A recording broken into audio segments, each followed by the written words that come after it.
Hey, MIC. If you don't know me, my name is Andrew. I'm one of the adult leaders here, and I'm over the high school guys group. Shout out to our high schoolers. And I will be kicking off our new series called Let's Check In. It's over mental health, which is a big passion of mine. I thought about even getting my degree in it. It was definitely between that and English, and even in recent years, having a more personal relationship with my mental struggles, and to the point where I have started therapy myself, which has been such a blessing. I've been able to develop healthier habits to help me through my mental struggles and the things that I go through. And so, I know this is a subject that we all have struggles with in various degrees. So I love that NYC every year we do this series. And which kind of leads me into my first point, which is that this is not like an isolated or a solo problem, which problem isn't really the right word, but it's something that many people struggle with and don't actually talk about. So it makes the people who do feel led to be vocal about it, it makes them feel more isolated because it's not something that's widely talked about. So just to kind of throw out some statistics for you, according to the usafact.org, 1 in 5 children ages 13 to 17 struggle with mental, emotional, and behavioral disorders or development. According to the CDC, in 2021, more than 4 in 10 students felt hopeless and experienced poor mental health. 1 in 5 considered attempting suicide, and 1 in 10 have actually attempted. Those numbers are, they are, for lack of better words, depressing. It's so sad to know that our youth is struggling. It's so widespread, but it also lets you know that if these are issues, if you are struggling with things like depression, anxiety, body image, body dysmorphia, if it's more clinically,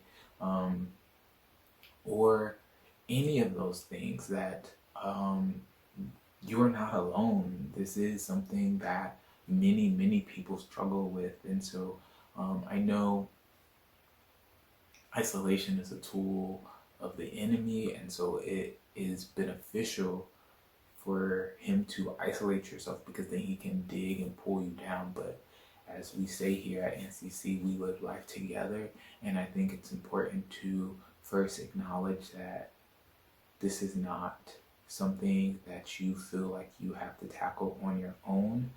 This is also not a new subject. Even I know they didn't have like therapists and psychologists that are like science and trained to diagnose disorders and other mental health issues in biblical days, but even reading through scripture, we see like that many people biblically also struggled, from the likes of Elijah to Jeremiah to Paul to Job. So many, Moses, you name them, they've all had their lows. And for example, Elijah in 1 Kings 19:4, while he was in the wilderness, he came across a bush, sat down under it, and prayed that he might die. "I have had enough, Lord," he says. "Take my life. I am no better than my ancestors." So at this moment, he felt at his lowest. He felt like that he did not meet his expectations, and he isolated himself and legit asked God to take his life. Like, if that's not depression, I don't know. Jeremiah, "Cursed the day I was born. May the day my mother bore me not be blessed." That's Jeremiah 2014, again, we see people wishing that they were not even born, which I know, at least for me, when I struggle with depression, especially around your age, like 13, 14, 15, 16, like I would think about like what would life be like if I just never existed. So I reading this, I'm like, wow, that's crazy that even biblically we see that these references. Paul, who helped create the church and spread Jesus' word um, after his resurrection, went to Asia and was struggling. But I think what is key in Paul, which is in 2 Corinthians 1, 8 through 10, it says that, "For we were utterly burdened beyond our strength, that we were despaired in life itself. Indeed, we felt that we had received the sentence of death. But that was to make us rely not on ourselves, but on God who raised the dead. He delivered us from such deadly peril and will deliver us.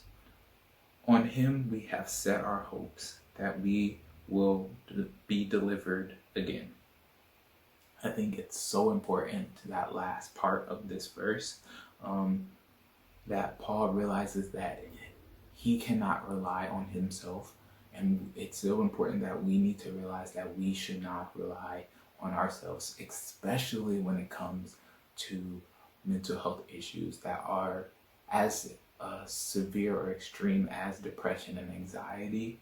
Those things are things that we need to get help with, and whatever that looks like, whatever your comfort level is. I just want to stress the importance of not trying to handle these issues on your own, because you will just dig yourself into, more often than not, I'm not a professional, I'm not licensed, but I feel like more often than not, you will be digging yourself into a deeper hole. I know that's what happened to me.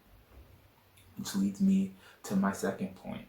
Seeking help does not equal a lack of faith. I love that here at NCC that we champion counseling, that we speak openly about seeking that out and what that looks like for each individual person. I know oftentimes it can feel like I can just pray this away, which God works in very mysterious ways. So it is possible, but prayer without action normally doesn't give you the results that you think.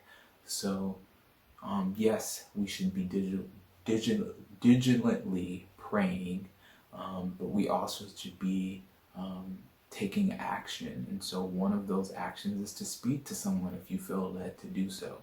God brings people into our lives for a reason. And I know for me, that was one thing that when I first was having my own mental struggle, so like I have emotional highs and lows. So oftentimes I'll get like super happy where it's like almost like uncontrollable, or I'm like super sad. And so I have these moments, and what I ended up doing, trying to handle that on my own, was just like push down my feelings and like negate or downplay the way I was feeling, which was super unhealthy and led me very much down the wrong path. But if I just listened and sought out help when God was giving it to me, I feel like I could have ended up in a far healthier place, which is the journey that I am on now. So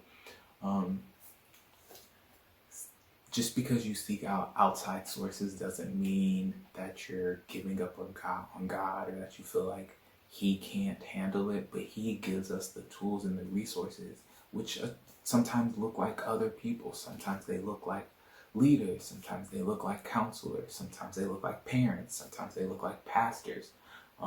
It just depends on who God is putting in your life and why they're in your life. My third point is kind of like what I was saying before, and one of my unhealthy coping tendencies was to downplay how I was feeling, or try to generalize it, to try to like make it make sense to others. And I think that is kind of something we do as a society. Like currently mental health is like a big hot button subject, and so we talk so often about these mental health disorders in some cases, or just emotional issues, and we tend to downplay them. So like, oh, you're just a little depressed, or oh, you're just a little nervous, when you could be suffering deeply with depression that can be crippling. Like, it's not something that's just casual, like, oh, I had a sad day. And it can be. Seasonal depression is a thing as well. But oftentimes we take the weight and try to take the burden with the way we speak about things. And it's important that we understand the gravity that these things can affect people. And if it's not affecting you, it's important to be able to be aware of how it's affecting the people around you. So looking for actual signs and learning the actual habits and symptoms of these issues, that we can properly support our loved ones and show the love that Jesus showed to us to others, if it's something that we personally aren't going through. And if you are going through it, realizing that Jesus is with you and that you can overcome so much. But it's important for us to be honest and open with ourselves and be able to get that out. Holding it in and trying to rationalize and trying to compartmentalize it yourself, it's not gonna, I'm telling you, it's not gonna work. So being able to speak freely and openly about what you're going through, whether that's, again, I am not a professional by any means, maybe one day, but whether I'm an open ear, I know the rest of the leaders are as well. Your parents, your teachers, I know some schools have counselors. And if you feel like you need to talk to a professional, have that conversation with your parents. Be open with them. Let them know how you're feeling and what you're going through. Because some things aren't just gonna go away. Some things actually need to have the treatment to get that help to be in a healthier space. So again, you are not alone in this. This does not mean you are neglected or that you are lacking in faith if you're seeking out help. And it's not meant to be generalized. Everyone's journey, everyone's experience is their own, and that's what they need to be able to talk to people for. Because we're all able to help each other grow from this. And just please, if you don't hear anything else I'm saying, if you are going through something, please don't try to do it on your own. Let people in. It will make things so much easier.